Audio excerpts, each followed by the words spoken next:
Manen, pop alternatiboa lantzen duen talde tolosarrak Euskadiko emisoretako lehen postuetan izan ziren beraien lehen lanarekin. Txuri-beltzeko amodioa. Manen es una banda euskaldun de pop alternativo procedente de Tolosa. Con su primer álbum Txuri-beltzeko amodioa, fueron directos al número 1 de las listas de las principales emisoras de Euskadi. Atzean geratu dira lehen diskarekin izandako harridurak eta doinuen intimitatearekin loturiko letra goxoak.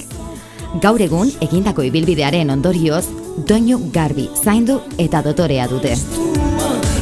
Atrás ha quedado la sorpresa del primer disco, letras delicadamente escritas para igualar la intimidad que alcanzan las melodías. Ahora cuentan con una trayectoria cada vez más sólida de pop, sonido limpio, cuidado y elegante.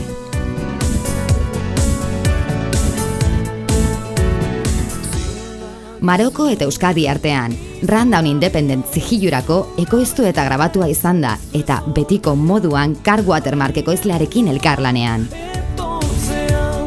Producido y grabado entre Euskadi y Marruecos para la discográfica Rundown Independent y de la mano de su productor habitual, Car Watermark.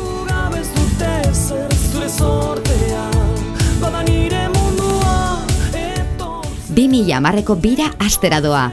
Zure data erreserba ezazu 627-459-02 telefonora deituz edo email baten bitartez.